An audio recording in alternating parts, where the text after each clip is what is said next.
Board, can we have a roll call, please? Ms. Cato? Here. Mr. Hook Rattle? Mr. Moore? Mr. Shook? Here. And Dr. Walter? Here.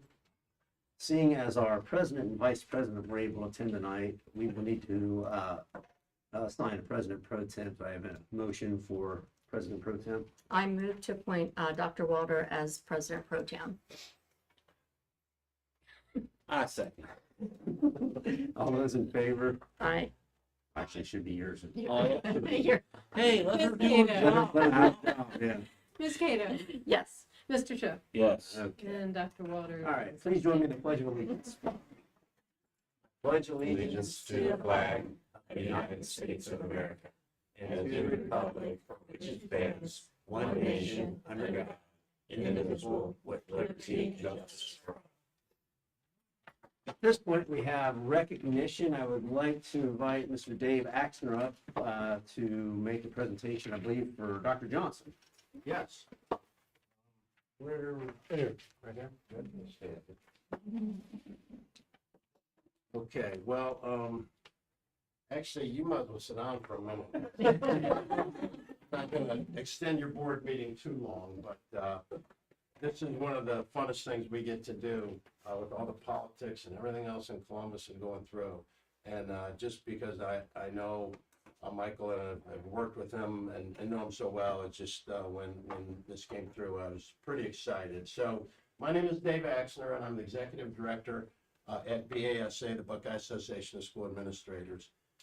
And I guess before I start to the board, and I'm sorry the entire board can't be here for this, but thank you for your service. And I'm not just saying that in regards to as we would have this on the list always, but let's face it, these last couple years have been really difficult in school districts. And the leaders have faced with COVID decisions that we don't have a playbook for. Immediately schools were closed, and now what are you gonna do? And board members, I don't know if your district has, but many, with the trickling of the politics nationally that have come down to the local district, and it's a little harder to get everybody on the same page. So it's not because of pay that you do this, I know that, and obviously you believe in your school and you do it for the students. So thank you for that. So I want to talk a little bit, just a minute or two, on what BAS is, so you understand or mean more about the award that Dr. Johnson is receiving tonight. So we have approximately 800 superintendents and school leaders that are members of BASA, and really what we do is represent them in a lot of areas.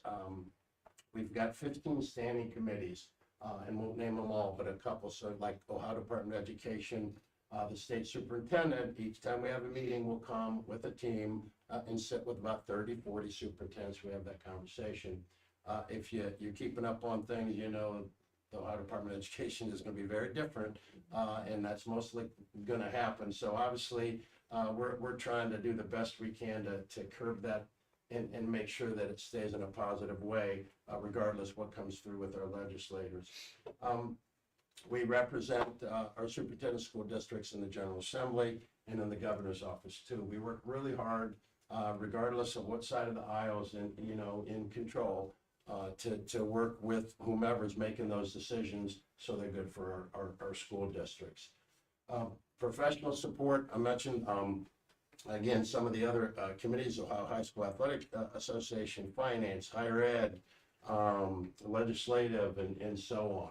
So again, through the school year, and Dr. Johnson has been in many of those meetings and committee meetings, and it's educational, but it's always also an opportunity for him and others to be the voice of your school district and make sure that the leaders that are making these big decisions that affect our school buildings, you're represented and have a voice in that.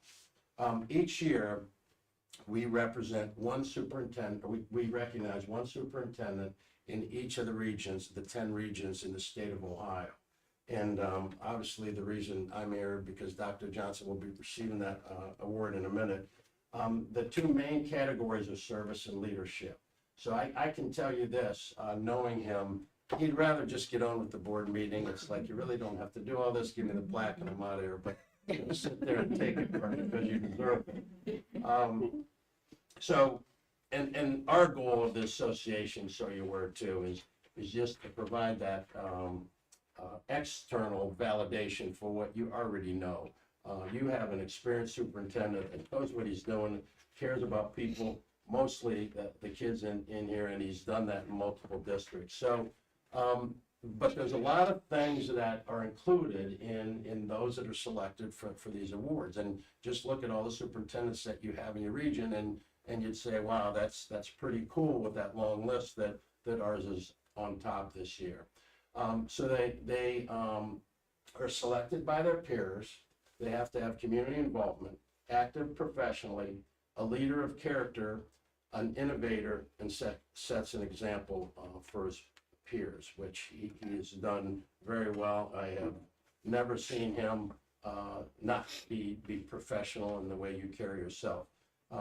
Just a quick story. When I came down here to take the Dublin City job a few years back, I didn't know anybody in Columbus. I didn't know really the superintendents. I knew the search team that brought me down. And my first meeting I'm at, I don't know if you remember it, Johnson comes up to me, introduces himself, says, anything you need down there. And he meant it. I could call him, I could ask him at a meeting or whatever. He just got all the other stuff to the side and said, what do you need? And I'm going to help you be successful. Didn't even know me. And again, I'll never forget that. So as we recognize Michael, I'd like to just say a few things. And this comes from peers in your region. So others said this about you. He's an outstanding superintendent, and somebody even said everywhere he's been, he actually lasted. So, when you look at a superintendency, the average superintendent only lasts about 3 or 4 years. That's the average. He's done that more just about everywhere that he's been. Known for excelling in these areas, community support, staff development. They mentioned levy planning, negotiations, fiscal responsibilities, and on. A few kind of quotes, I guess, but things that were mentioned, and many superintendents, professionals said that you served as their role model and mentor. Long history of utilizing a growth mindset. You actively sought to grow administrators your whole career. And as women leadership came up and obviously began a little more common, even those percentages are down, you took that on to make sure that women also became school administrators and some now that are superintendents. Steadfast, very quiet leader. During COVID, your team talked about how you stayed calm, clear, and you had were unwavering in your effort to keep kids and staff safe. And then, I'm gonna have a quote, because it was too good for just a bullet point. So this is from one of your own teammates here. Dr. Johnson's experience as a leader has guided Liberty Union-Thurston local schools in a positive direction, even through the pandemic. He is steadfast in his loyalty to making decisions and benefits for students. He relies on a set of core values that guide his decisions, and although sometimes unpopular, his decisions are based on unwavering compassion for people. He simply and truly just has a servant's heart for helping people. I couldn't have said that better. And then ends with, in a world of complexities, he is a quiet leader who many times does not get the public acknowledgement that is deserved. Well, that changes tonight, partner. So now you can come up here. And from BSA, the Exemplary Leadership Award for your region. Congratulations, Michael. Thank you.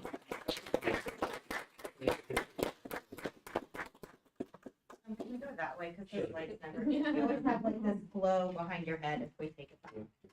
This thing is so large, it takes 2 of Do you want me to use your phone as well? Would you please? We'd like to put this up, too. So we can get another one. Oh, okay.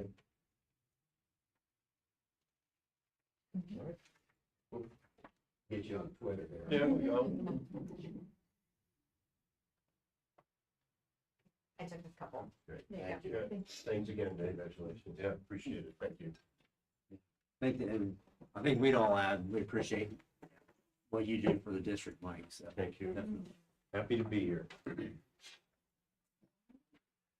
Next, we have public participation at board meetings. The board always reserves time for community input. So did anybody have anything this evening? Yeah, what's on that? What does it say?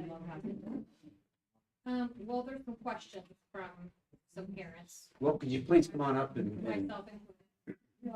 I'm not sure where it's at on here. I think you guys had on. I think you guys had on the could agenda. you just please give your name and I'm address? Rebecca Young. Ellie Robeson.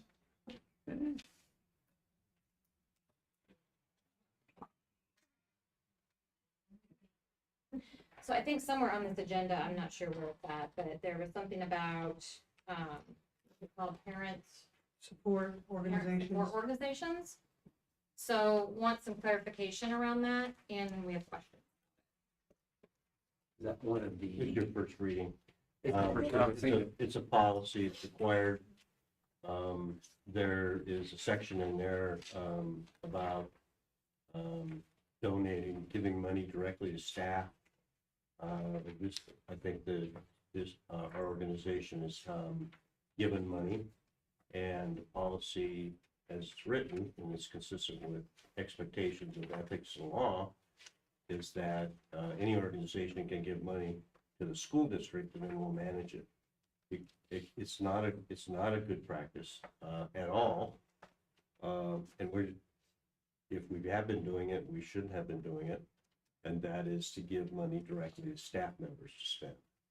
And then indicate that, well, we have accountability because we're gonna ask for receipts. It still doesn't work, under the law. Which law is that? Well, what is it, Ohio ethics law? Let me write that down.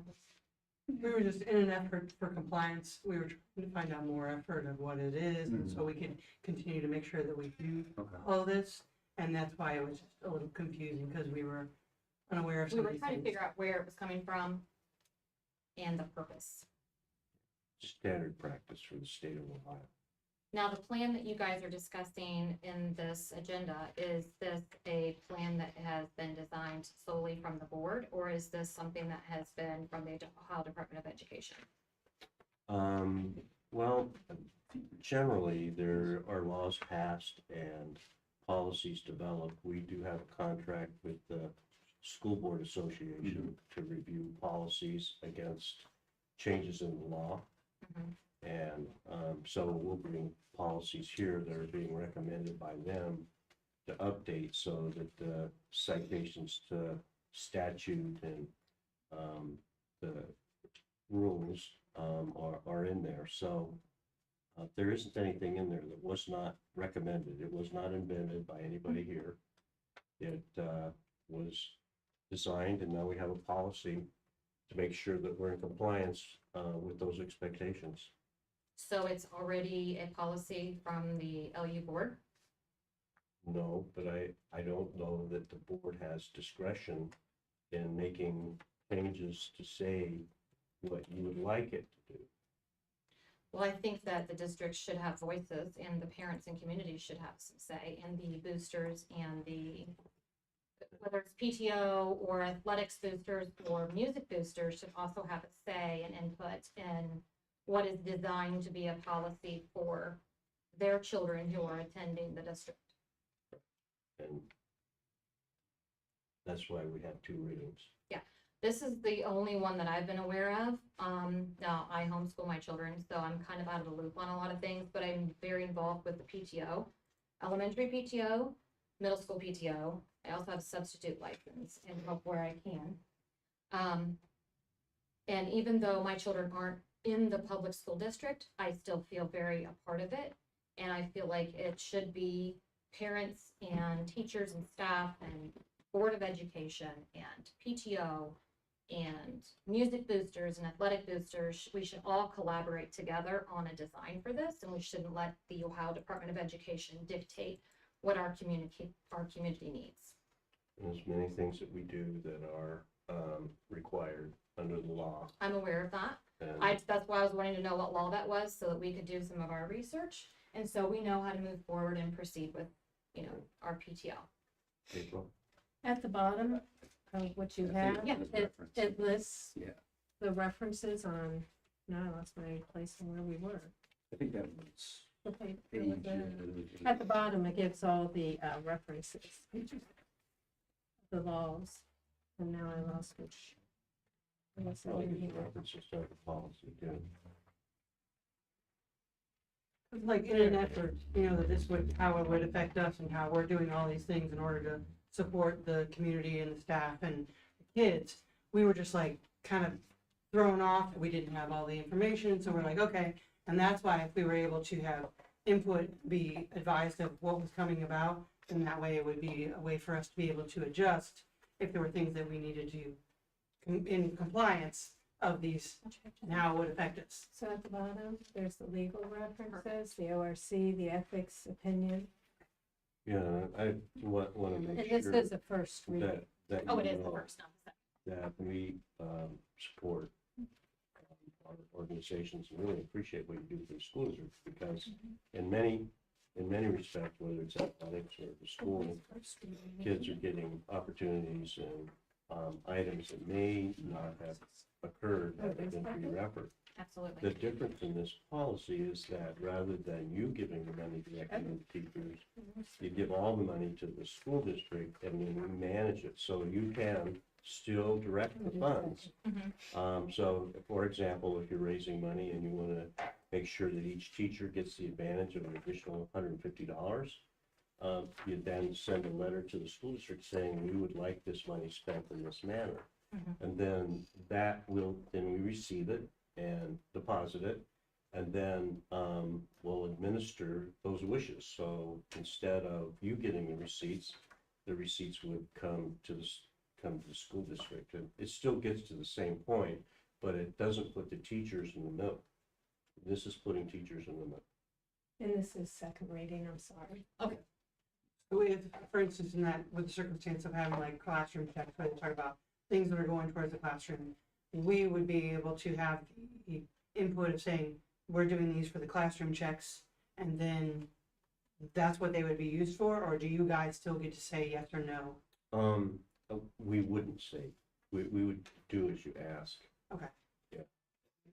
Although technically, any money that comes to the school district, the Board of Education is able to spend it in a manner that's the best advantage of the school district. But if you had sent us money and you, instead of sending it to the teachers, which puts it in not a good place, you would give us the money, indicate in the letter, this is what your wishes are, and we'll follow. Because it usually comes in that way when we have the donations, and so, yeah, it's Sometimes specified, it's typically specified who it came from and where it was. So Well, would that that's need to if be it's turned going in to- every- Sorry, Emily Schmidt, PTO president at the elementary. Would that need to be turned in every month then? Because, No. like, we get fund requests from teachers Oh, well, every month. So you probably ought to, yes, so if you're going to do that, as I was explaining to the principal, you would then donate the money and we recognize you every time, so that's not very efficient. Right. So, I mean, if you raise the money and you have a set amount, the other thing is that when you say I'm gonna do this for this teacher, not that teacher, then it's, not on the surface, and it puts public officials in not a good place. And then one more question, just because, and I've already talked to him about this, so it saves me an email. But, I guess the next question is, so we have a specific fundraiser that is actually starting in a couple weeks, okay? And what it is, I think it's like a subscription online or whatever, and the kids get prizes for the more money they raise for the school, okay? A specific amount goes to the school, so to our PTO funds for us to do different events and things. But then also, when someone donates money to the school, they choose the child's teacher. So like, you know, a grandparent can choose their grandkid's teacher, whatever. And then that teacher gets a specific amount of money towards a gift card to their online platform. So in the last paragraph or the last sentence of the revisions, it says that teachers can't get compensation from a thing. So I understand that. So does that mean that these teachers can't get these gift cards to this site? Wait, no, if there is a specific, if there's a specific motivation by somebody to give money to a teacher for a purpose, then just donate it to us and we'll make sure that they get it. So It's parent it's driven. right, so it doesn't go through us. So like well, I guess the gift card comes to us, so I could give them the gift That- cards to you guys? So Is the that what you're gift, saying? the gift card issue is probably, kind of worse style issue. That's crowdfunding and we don't allow that. It's called crowdfunding. Okay, that's, so I was not made aware of this, so I'm new and not No, it's trying to okay. do your mind. But this is a huge Yeah. fundraiser Right. that thousands upon thousands of schools do, you know what I mean? So, And to my point, there needs to be some collaboration with your discussions on this with Emily, the president of the PTO, or the boosters, or the athletic boosters, because there are these little There's no one intricacies. that we're aware of that's doing crowdfunding. 'cause I mean, we've done this every single year since, I think I mean, we've noticed people internally for, I don't know how many times, it looks like we need to notice again because crowdfunding is right at the top of the list. okay, so the teachers can't, okay. I'm just wondering how the company then gets around it if it's an actual law. So the company is not held accountable, it's the school district and its staff that are held accountable. That's how they get around it. And they put this out there, which is not ethical. Okay, But, you know, people are under profit motive will do things that are against what the public practices can be. I'm not trying to be unethical. Well, I didn't mean that. Right, we just, we're trying to raise money for students and the teachers, Their right? practices are. Right. I'm not saying anything about Right. us. It's just their practices are not. And, maybe we need to be more clear about what Yes. crowdfunding So to our is. point, we need some information and, Who, in an effort of time, because there are other things you guys need to Yes. discuss here, do we discuss this with you? Who do we go to in order to talk about this compliance and how it works with these groups? April and I'd be happy to meet with you. Yeah, I mean, because they're gonna have the most, I mean, obviously from the financial and legal Right. side of, yeah. Okay, great. because like I said, we were just like, Yeah, that was our question. We Like, don't want to, we just want to make sure, here's what happens. It's not anything that you're doing, you know, from the heart. But it does put every staff member Yeah, it's more of a way to protect the staff, yeah, from some accusation or whatever. right. we're totally fine with that. We just need collaboration. Yeah. We need information. And this was kind of thrown at us like, oh, hey, by the way, you know, and it's like, what is happening? So, yeah. if we That can was a meet with you concern. guys, Yeah, How do that we was a big keep- concern. how do we How do we keep keep this going? large funds that we give to the kids and we buy seat sacks and pay for bus trips and Yes, how do we make that all work? Because, you know, numbers and cents, we get all this money from this, how do we rearrange that and make it happen? So that's why we were concerned. We're like, Yeah, well, we want to be in compliance, but you how still do wanna we be do able this? to do- What's compliance? And right. so you can pay for certain things, but when you put staff members in the middle of it. we understand that, but we now understand that. That's the difference. Oh, you pay for a bus, I mean, figure out how to. Well, usually then we have you like donate to the elementary principal fund, if it's Like specific at to the the middle elementary. Or the elementary, or the middle school principal fund, Sure. and then you would talk to the principal and let them know what it is you're wanting to do, you're making a donation, and then he makes sure that money goes Okay. to that. Okay. Item. Yeah, because it was like, we're always trying to support the staff Oh, yeah. and through COVID and everything, it was not easy. And so it was like, okay, now what do we gotta do to More update hurdles. this? Update it. So you'll Call let- you. call us, okay? That's good. Yeah, Okay. thank you very Thank much. you. for clarifying. Yep. Next, we have refreshments, and we'll take a brief recess while we enjoy some refreshments, and I'd say probably 10 minutes, and we'll get back to our meeting here.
You're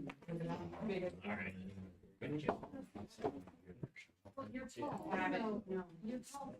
Good. All right, we're going to go ahead and return on item 2, department presentation. We have Ms. Sarah Hayes to give a update on our special education department.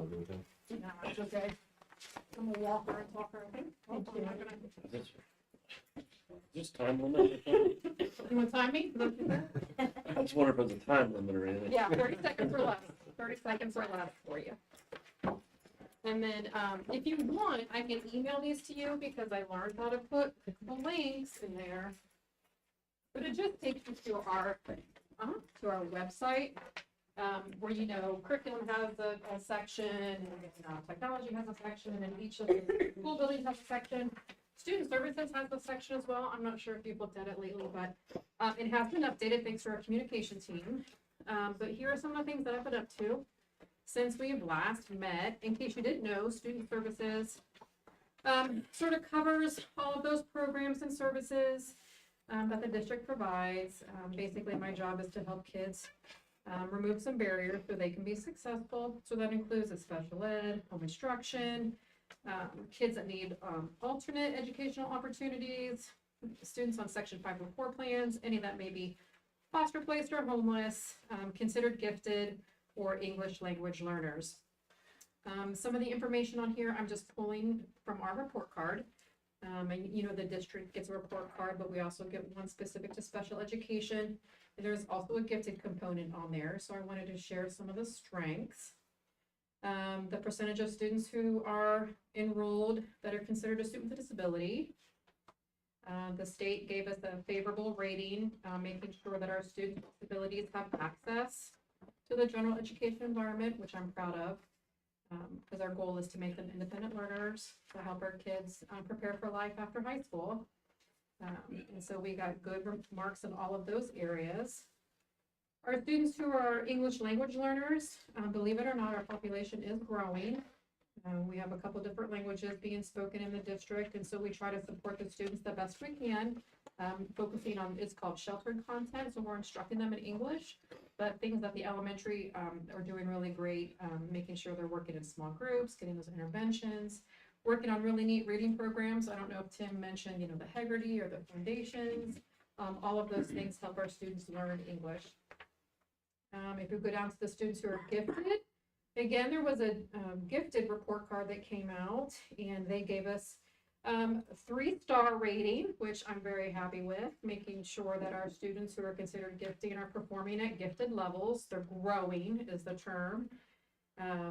We'd like to see them continue to be accelerated on those end of course exams, those Ohio State tests. And of course, we always want to support the students by making sure they're identified as gifted and then being able to serve them appropriately. Some things that I've continued since the last time we met, that multi-tiered system of support, making sure that our students are getting the support they need. This is my favorite graphic that I stole from probably one of the state support team sites, but it really shows what each building does. All of the students get the universal supports, the green level, but then there are a few that need just a little bit more on top of that, so they get the yellow targeted. And then you'll have a small population that need the green plus the yellow and a little bit of the red, the intensive. And I just love the way that looks because we're not taking anything away, we're just sort of layering the supports on the students so that they can be successful. And this is academics as well as behavior. I think it was Dr. Axner who said, things have been odd since COVID, and it really has been. And I'm really proud of the team that I work with in all of the buildings, making sure that anything that's thrown their way, we get together and we meet and we try to think of ways to help support that kid, to sort of wrap around them and support them. Which leads into that PBIS, the Positive Behavior Interventions and Supports, required by House Bill 318 to make sure that we have these evidence-based frameworks in place, which we do. So if a student breaks a rule, you're not automatically suspended. There's a code of conduct that you have to follow. But then we also want to look at why is the student exhibiting that behavior and then try again to support them or wrap services around them. We really want to prevent those behaviors. So we're trying to, get in front of it. And that way we can promote those positive environments in all of our buildings. I think Jennifer talked about the dyslexia committee already, so I'll just briefly explain that I'm a part of that committee as well. Again, making sure that students who have any of these dyslexic tendencies or characteristics are supported. And what I really like about what the district is doing is that, again, if a student is given that screener and it shows up that they may have some tendencies, they don't automatically say, oh, you must have a disability, I'm gonna send you somewhere else. They follow another system like this where they say, oh, well, in addition to what you're getting in the regular classroom, how can I support you with those yellow targeted supports? Or how can I support you with those more intensive supports? Again, it's a team effort, and the elementary, middle school, high school, they're doing a great job supporting kids. To be honest, I ran out of room on the bottom of that page, or I ran out of things to say, and so I just put some of my miscellaneous items to note. Constantly working on making sure that our students with disabilities are graduated from high school is very, very important to me. And I don't know if you know, but the state keeps changing how kids are going to graduate. As of right now, today at what, 7:41 on Monday, we are in very good standing to have all of our students with IEPs or students with disabilities graduate. They may not be proficient on the end of course test, but they've been able to show that they've met graduation requirements in a different way or a different pathway. So we've been working hard with the high school to make sure that we've, dotted every I and crossed every T and made sure that the students have all the requirements they need to graduate. One of the things that did concern us was we can exempt them from some portions of the graduation requirement, but we can't exempt them from all. So that's why it's been so great to work with Roger and Amanda to make sure that we catch those kids who may still be just a little bit shy of requirements and then provide them with those supports again to make sure they cross that finish line. I joked with the kid today, I said, you will graduate if I have to throw you over my shoulder like a sack of potatoes. Get you across that stage. And then the last little thing, the surrogate parent training. I'm going to reach out to our communication department here, surprise, and see if we can't put this on our website. And I wanted to give you just a sneak peek before we do. A surrogate parent is someone who comes to an IEP meeting in lieu of the student's natural parent. So their parent is either incarcerated or they're missing, or God forbid, have passed away, and Job and Family Services can't fill in. The grandparent with kinship, can't always sign. So the state asks you to find what they call a surrogate parent to help the team make those decisions for that student. The training has now moved online. You used to be able to, you had to go to the state support team and they would train you, but now they've moved to online, and that's something that's going to be very important in our community going forward. We do have kids who are foster placed. We do have kids who don't have a parent that can serve for them at these meetings. So I quite often reach out to a surrogate parent network to see if they could come and fill in. I'm actually trained to be a surrogate parent, and I help out some of our other fellow districts. But this is something that I'd really like our community to sort of get behind. And if we have parents who'd be willing to take this online training, it's free. It doesn't take very long. I can answer any questions you may have. It would just be nice to have people in our community who care about our kids be able to come to these meetings and advocate for them, rather than me call somebody from Columbus to, So who appoints those? So it would be me. Okay. Okay. Right, so I would get a call from an intervention specialist saying, hey, we have this meeting coming up. This student's parent is in jail, or this student's parent can't make decisions for them. I need a surrogate parent. So I have to go through the list and try to find somebody. And the list is sparse. The ones that we have had access to are the Columbus area. So it would be very helpful to be able to call somebody and say, hey, can you meet us and can you, fill in as a parent? I do it quite often for other districts, like I said, and it's just, kind of makes you feel good that you can help, when their parent isn't around. And it's of no cost to the district. I can't pay them anything. It's just a free service. Okay. Do you have any questions about student services?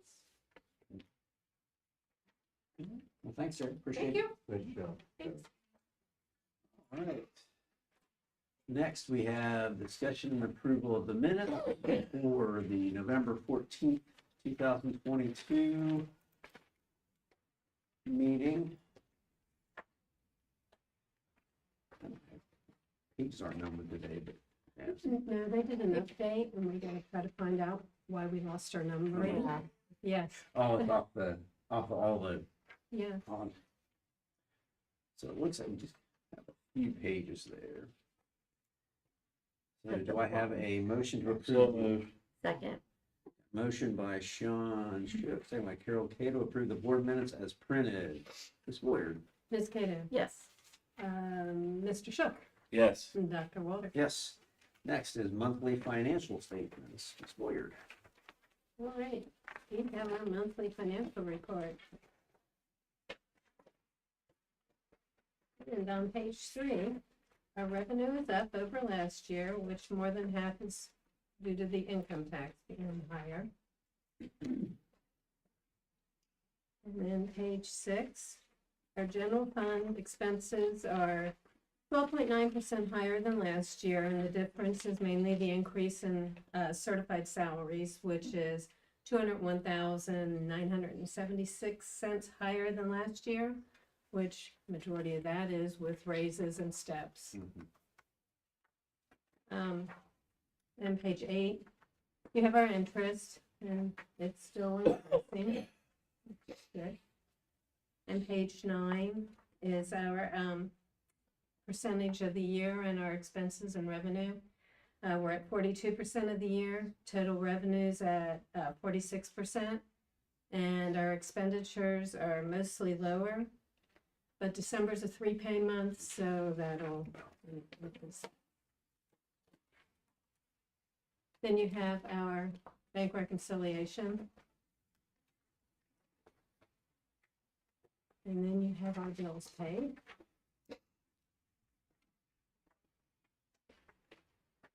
And on the bill, page 3, almost halfway down, check 99533 to Shore Architect for $25,400. That was for payment on our concession locker room, and that came from the general fund. And then on page 5, a little over halfway down, check 99588 to Bank of New York Mellon for $522,131.25. That was our principal and interest on our 2016 bond series, and that came from the debt service fund. And that is our only bond we're paying on now. And then on page 7, out in the middle, 99637 to Wagner Corporation, $24,821.30. That was for an acoustic shell, and that came from the general fund. And then down towards the bottom, 99646 to the Bureau of Workers' Comp for $16,442. That's our yearly workers' comp payment, and that came from the general fund.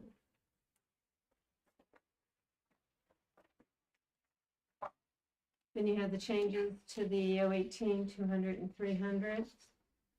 And then the donations. $500 from Justin and Jennifer Blackstone to FFA. $200 Fairfield County Antique Tractor Club to FFA. $60 anonymous donation to Middle School Student Council. $32 donation anonymous from to sixth grade outdoor ed. $25 from Paula Linville to the 8th grade Philadelphia trip. $2,099 from the Boosters golf outing to the high school golf, boys golf. $370 from the Boosters golf outing to the high school boys basketball. $500 from youth basketball to high school basketball. And $5,599.08 from the fair booth from the athletic boosters to the junior class.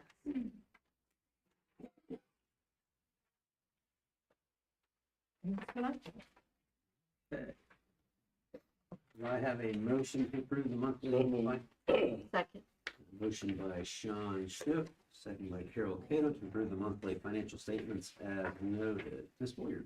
Mr. Chuck, Yes. Dr. Water, Yes. Ms. Cato. Yes.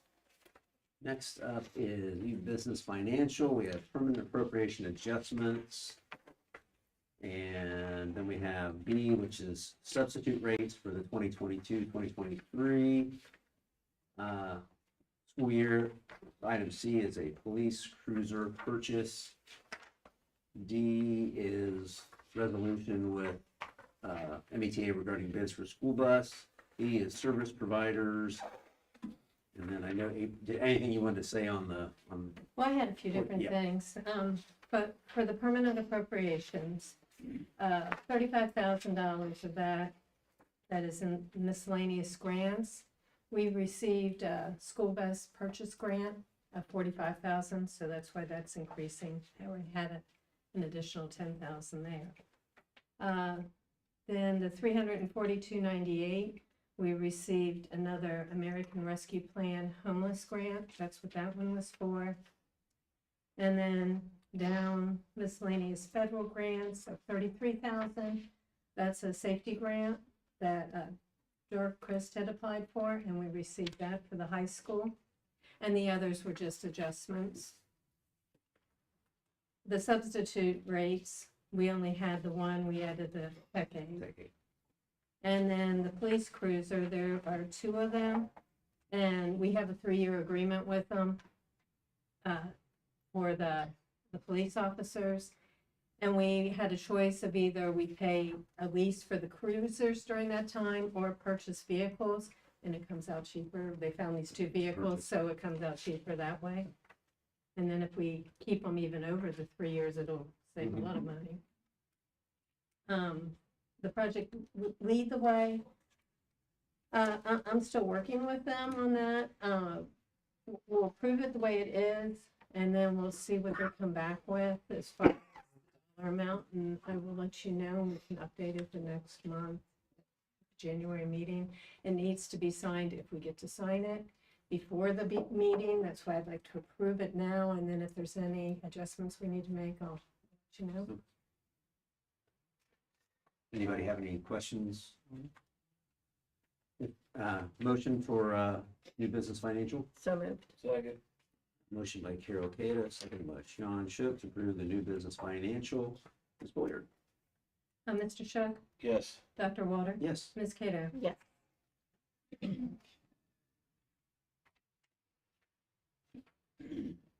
Let's see. Then we've got item 6, additional financial business, school bus purchase. This would be for international PB 105 2023, cost of $125,276. Okay, I've got something on that. Okay. So we have the grant that we were given, Mhm. and then we usually purchase one bus a year. Well, we already purchased one this year, so this will be for next year, and then we'll get to use the grant money for that too. Okay. Obviously, it doesn't cover it, but it helps. Not too long ago, a new bus cost us 80 grand. We're 125,000 5 years ago, 4 years ago. Yeah. And we were proving 40,000 or $80,000. Jeez. So there's a real shortage on bus availability. So there was only so many out there. Somebody else would have bought it for that amount.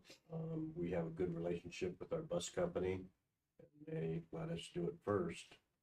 There are a lot of people that aren't getting a bus at all. Right. And so it's kind of like the price of a car is translated into pricing because of supply issues, and hopefully the production will go up and there'll be more demand, but, more supply than demand, but that's what's causing it.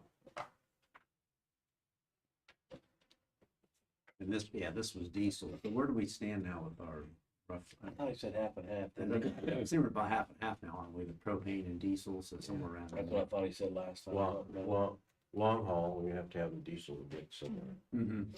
And right now, you can't be picky. Yeah, right, You right.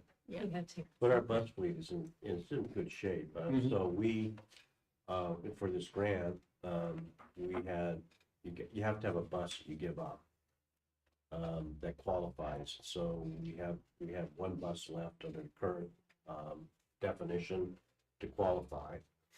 And so that's why we qualified for this grant. Mhm. And then, I don't know, the money was left in addition to appropriations of some money that they had left, or how did we?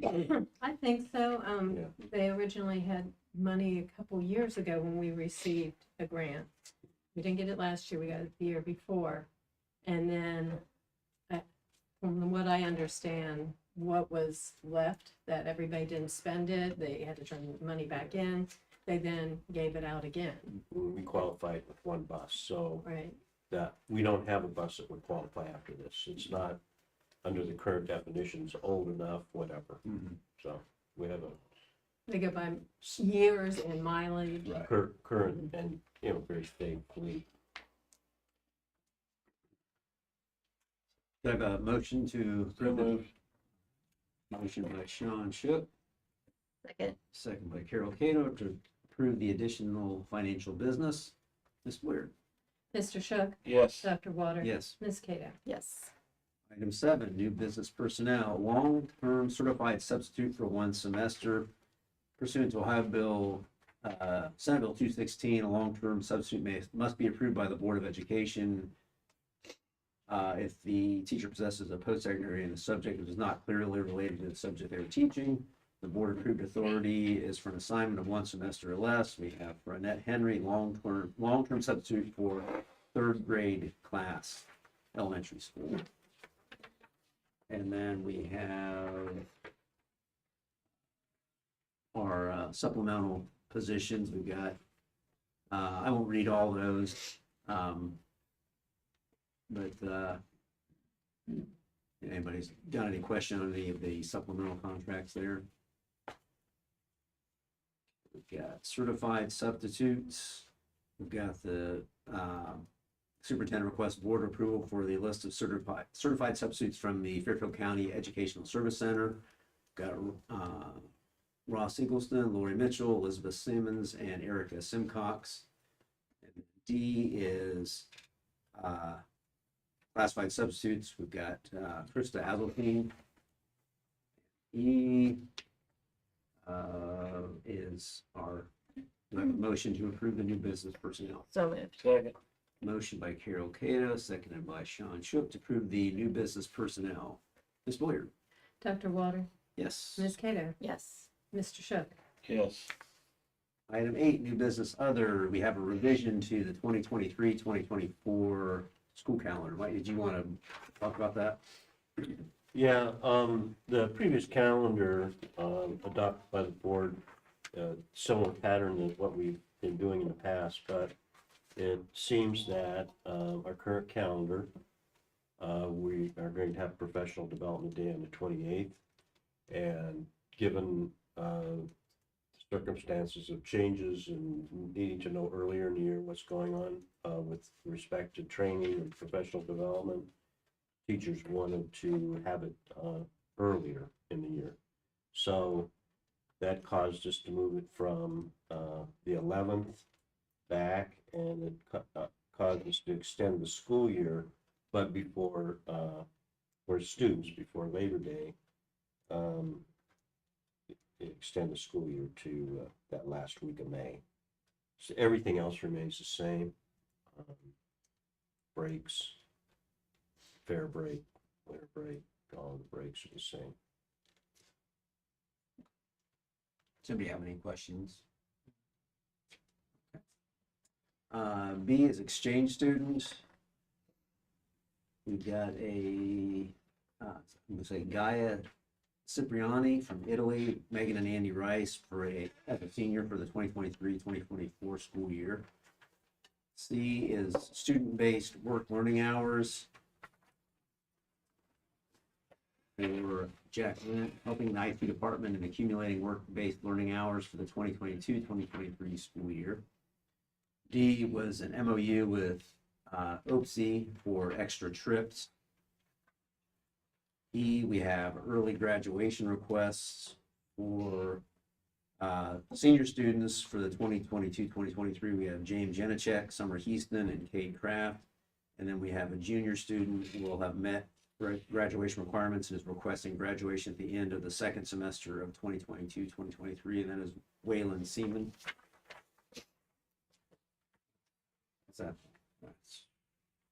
That's all together here, isn't it? Yeah, these are our second reads on the interscholastic athletics, academic eligibility. And then, as we discussed a little bit earlier on the relations with the parent support organizations. And it's just to the food services management, second read. Okay. I think that covered all. So do I have a motion to approve the new So business other? Second. Motion by Sean Shook, seconded by Carol Cato to approve the items in the new business other section. Seems like me and Mrs. Cato doing all the work over here. You have to take out the Mr. Hookrell and Mr. Moore. Ms. Boyer?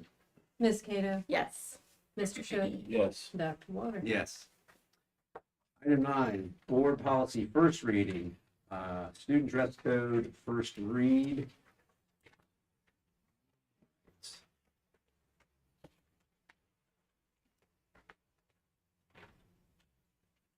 Ms. Kate, anything you want to add to that, or?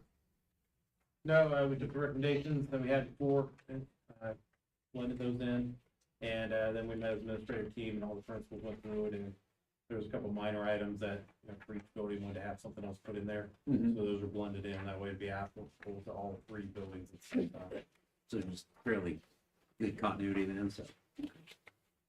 Yeah, anybody have any questions or comments on that? No, I'll wait for all my questions next week. Item 10, other matters as may come before the board, anything? Item 11, executive session, did we have a need for anything today? I did. I don't. Right. Item 12, closing items. The next organizational and regular Board of Education meeting will be January 9th at 7 o'clock in the district office boardroom. We need to vote for who's going to be, That's the beginning of the next, we do do we that do that at the beginning? Okay. We've usually done that. I thought in December we picked someone who heads the meeting for January. I was thinking Did you? I think, yeah, we usually have, we've elected somebody. I think one time before we forgot, we just did it before we started. And without Like maybe having- maybe Mary's first year, 2 years ago. Yeah, there's like, but, you have 2 board members, it's probably there. Well, usually at the December meeting, we pick someone who's the pro temp, Pro tem. who starts the Starts the meeting. Which is Usually the vice. which is probably gonna be. Oh dear. I mean, you could just pick one of you, well, you're just gonna start the Start the meeting. All right. Do we want to, anybody want to make a motion for pro temp for, We might as well do it again. I guess we'll make a motion for John Waller to be the whole pro temp. all right, I'll have to second that motion. all righty. Ms. Boyer? Mr. Shook, Yes. Ms. Cato, Yes. and that would be it. And then, motion to adjourn then. I moved. Second. Motion by Sean Shook, second by Carol Cato to adjourn at 8:04 PM. Mr. Shook, Yes. Ms. Cato, Yes. Dr. Water. Yes. Dr. Water.